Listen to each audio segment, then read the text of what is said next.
Hola chicos, bueno, esta tarde vamos a hacer una clase cortita, ya que mayormente la vamos a tener después online, pero nos quedaba este temita pendiente para poder terminar con la unidad uno, que es el tema del cuidado, que es aquello a lo que se dedica enfermería. Entonces vamos a dar primero la definición de cuidado. Hay varias acepciones y ustedes en el apunte de cátedra van a encontrar otras más. Pero nosotros podríamos decir que el cuidado que ofrece enfermería es la aplicación de esas metodologías, ¿sí? Y aquella ciencia de conocimiento, ese cuerpo de conocimiento del que hablamos la clase pasada, de las habilidades y las aptitudes para conseguir el máximo potencial del ser humano en su experiencia de salud. Nosotros ya lo vamos a ir trabajando cuando empecemos a ver necesidades básicas, pero un poquito les hablé en la primer clase que nos vimos que el objetivo de enfermería era lograr en el paciente el autocuidado, ¿sí? La autorrealización es el objetivo del paciente para nosotros, que el paciente logre el autocuidado. Entonces lo que vamos a ir haciendo nosotros es ayudar a este paciente para cumplir con ese objetivo, aplicando toda la metodología y todos esos conocimientos, nuestras buenas actitudes al servicio del paciente para lograr su máximo potencial. Vamos a destacar fases o etapas del cuidado, vamos a dividirlas en 4. Esto es un poquito como una síntesis, ¿sí?, ordenada de todo lo que vimos en la historia de la enfermería. La primera fase tribal o doméstica, ¿se acuerdan que habíamos hablado de esta mujer que en su carácter primitivo toma el rol de mujer madre cuidadora? Entonces realiza las tareas domésticas y aquellas personas que se encuentren enfermas, o sean ancianos o sean niños, quedaban al cuidado de esta mujer. Entonces en esta fase se empieza a, a incorporar este rol, aparte de madre y de mujer, este rol de un cuidado brindado por esta mujer que se queda en su casa, el rol de cuidadora, ¿sí? En la segunda fase, que es una fase ya religiosa e institucional, que también lo habíamos trabajado en la primera clase, en la segunda, perdón, veíamos que estaba conformado por monjas, hermanas, por conventos, en donde se brindaba por caridad, por amor al prójimo, ciertos cuidados, ¿sí?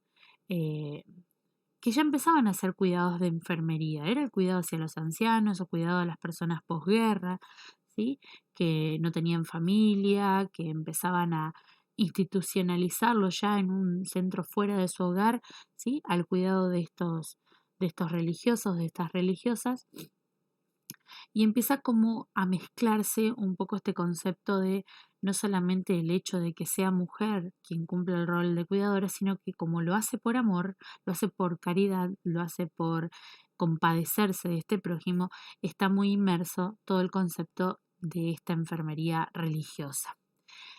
Después ya vamos avanzando a una etapa preprofesional, ¿sí?, donde esta atención ya está hecha por personas que no tenían ninguna formación específica, pero que tampoco eran de carácter religioso, ¿no? Entonces, son personas que se dedican al cuidado, ¿sí?, de las personas heridas, de los ancianos, ¿sí? Pero ya, o sea, ya despegándose un poco de lo religioso, pero antes de empezar a incorporarse con un cuerpo de estudio, ¿sí?, como una ciencia. Entonces, esta etapa preprofesional avanza favorablemente a la fase profesional, en donde veíamos y trabajábamos nosotros todo lo que era la escuela de Flores Nightingale y el Instituto, por ejemplo, de Diaconisas. Entonces acá ya empieza a tener un cuerpo de conocimiento propio de enfermería, empieza a tener características de cómo brindar estos cuidados, empieza a tener una metodología específica de enfermería, ¿sí? Empieza a intentar despegarse de, de la profesión médica, ¿sí?, para tener su propia autonomía. Esto, por supuesto, que ocurre eh, con Florence Nightingale como fundadora de estas primeras escuelas profesionales, ¿sí? y está considerada como la fundadora de la enfermería moderna, de la enfermería profesional. Ahora tenemos tipos de cuidado. Los tipos de cuidado podemos clasificarlos en dos grupos. Nosotros vamos a trabajar más con el segundo, pero también les voy a enseñar la primera clasificación. Podríamos decir que estos cuidados o intervenciones, ¿sí? Intervenciones de enfermería, pueden ser proactivas o reactivas. ¿Qué quiere decir esto de proactivo o reactivo? Es proactivo cuando nace desde el enfermero, ¿sí? El ofrecer los cuidados a la persona sin que medie ni demanda ni obligación. Entonces, uno observa como enfermero la situación, ¿sí? Y proactivamente propone cuidados específicos o intervenciones específicas sin la necesidad de que el paciente lo solicite. Diferente es cuando yo lo digo reactivas. ¿Por qué? Porque esta palabra reactiva me está haciendo referencia de que reacciona a una solicitud o a una necesidad.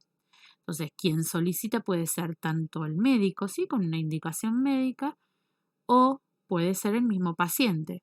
Entonces, este es un rol un poquitito más pasivo de la enfermería, donde va a depender de la solicitud del otro para empezar a actuar, ¿sí? La idea sería que ante esta primera clasificación que estamos viendo, ustedes tuvieran más intervenciones proactivas que reactivas. Y ahora vamos a trabajar con la segunda tipo o el segundo tipo de clasificación, que sería desde dónde nacen los orígenes de estos cuidados, ¿sí? ¿A quiénes atraviesan estos cuidados? Son cuidados dependientes cuando es otro, ¿sí? Quien indica estos cuidados y quien es dueño, ¿sí? De esta responsabilidad primaria que es la indicación del cuidado. Ahora lo vamos a detallar un poquitito más. Entonces, son aquellos problemas que son una responsabilidad directa de origen médico, ¿sí? La responsabilidad es del médico, quien designa cuál va a ser la intervención que enfermería debe realizar para el bien de este paciente. Entonces, la responsabilidad legal de la prescripción de los cuidados a recibir va a ser del médico. Entonces nosotros podríamos decir que estos problemas a los que va a tener respuesta con una acción dependiente de parte de enfermería son problemas de origen clínico médico, ¿sí? Clínico médico. Va a ser responsabilidad de la enfermera, ¿sí? El responder, por supuesto, con su accionar al tratamiento indicado y prescripto por el médico. Esto las denominamos dependiente porque dependen de la indicación de otro profesional para ser realizadas por enfermería. Como segundo grupo tenemos las interdependientes. Acá hay un trabajo de colaboración entre enfermería y otros profesionales. Otros profesionales no necesariamente son los médicos, porque también van a estar incluidos, pero no esencialmente los médicos. También podrían ser nutricionistas, podrían ser psicólogos, podrían ser incluso odontólogos, ¿sí? Es cuando se colabora y en conjunto se programa un plan de cuidados en el que participan varios profesionales. Y por último, vamos a nombrar la dimensión independiente. Así como en el primer tipo de clasificación de las proactivas y de las reactivas, yo les decía que lo que tendrían que abundar serían las proactivas antes que las reactivas, en este caso las que tendrían que abundar deberían ser las de dimensión independiente, que son aquellas en donde enfermería toma la decisión en base a las observaciones, a sus registros, ¿sí? Toma la decisión de realizar un plan de cuidados en donde enfermería es el principal accionista, ¿sí? Y es quien va a tener la responsabilidad sobre ese tratamiento y sobre esa indicación. Entonces, ¿cómo es que enfermería llega a decir, bueno, vamos a hacer determinadas cuestiones? Esto es a través de la observación, de la generación de un plan de cuidado en base a los conocimientos adquiridos previamente y en base a los conocimientos que vamos teniendo sobre este paciente específicamente. Todo esto forma parte de algo que se llama PAE, que quiere decir Proceso de Atención de Enfermería.